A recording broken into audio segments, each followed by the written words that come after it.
by COURIER, a short story by O. Henry.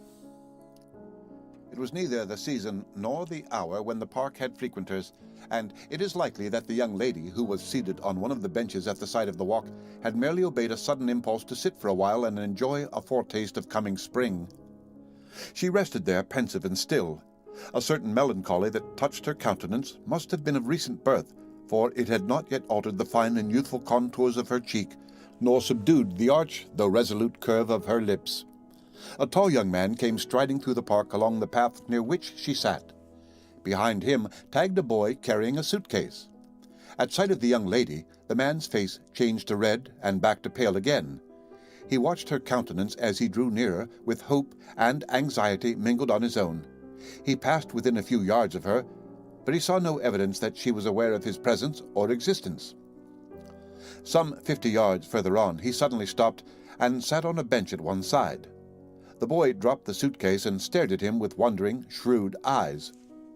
The young man took out his handkerchief and wiped his brow. It was a good handkerchief, a good brow, and the young man was good to look at. He said to the boy, "I want you to take a message to that young lady on that bench. Tell her I am on my way to the station to leave for San Francisco, where I shall join that Alaska moose hunting expedition. Tell her that, since she has commanded me neither to speak nor to write to her, I take this means of making one last appeal to her sense of justice for the sake of what has been. Tell her that to condemn and discard one who has not deserved such treatment without giving him her reasons or a chance to explain is contrary to her nature as I believe it to be. Tell her that I have thus, to a certain degree, disobeyed her injunctions in the hope that she may yet be inclined to see justice done. Go and tell her that." The young man dropped a $50 into the boy's hand. The boy looked at him for a moment with bright, canny eyes out of a dirty, intelligent face, and then set off at a run. He approached the lady on the bench, a little doubtfully but unembarrassed.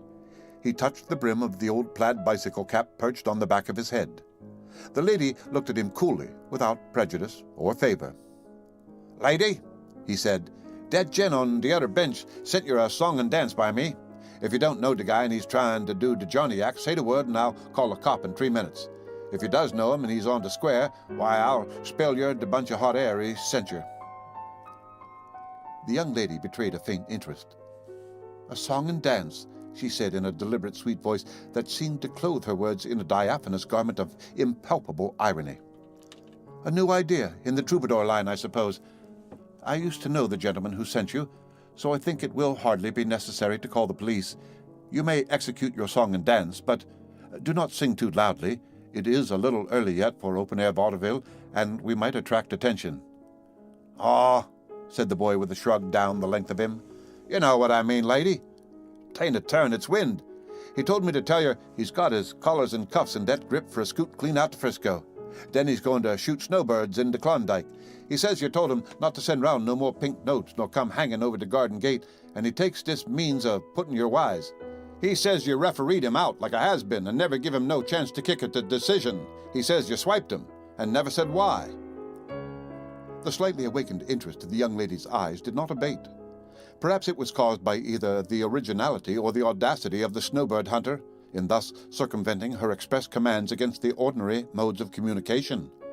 She fixed her eye on a statue standing disconsolate in the disheveled park and spoke into the transmitter. "Tell the gentleman that I need not repeat to him a description of my ideals. He knows what they have been and what they still are. So far as they touch on this case, absolute loyalty and truth are the ones paramount. Tell him that I have studied my own heart as well as one can, and I know its weaknesses as well as I do its needs. That is why I decline to hear his pleas, whatever they may be. I did not condemn him through hearsay or doubtful evidence, and that is why I made no charge. But since he persists in hearing what he already well knows, you may convey the matter. Tell him that I entered the conservatory that evening from the rear to cut a rose for my mother. Tell him I saw him and Miss Ashburton beneath the pink oleander. The tableau was pretty, but the pose and juxtaposition were too eloquent and evident to require explanation.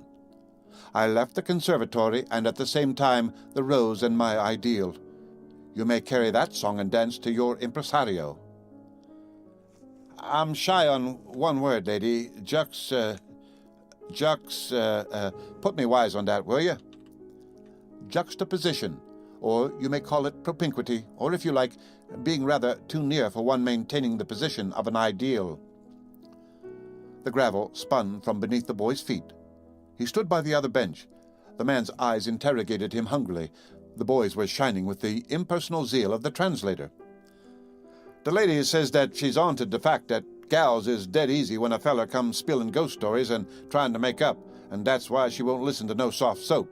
She says she caught your dead to rights hugging a bunch of calico in the hothouse. She sidestepped in to pull some posies, and you was squeezing the other gal to beat the band. She says it looked cute all right, but it made her sick. She says you better get busy and make a sneak for the train. The young man gave a low whistle, and his eyes flashed with a sudden thought.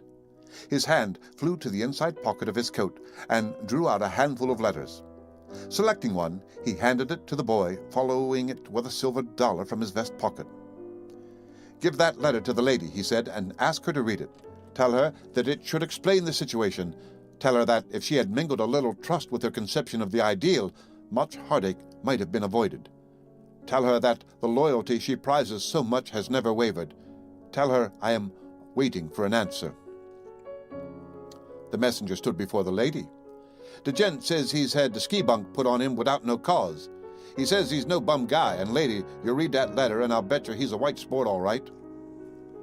The young lady unfolded the letter somewhat doubtfully and read it.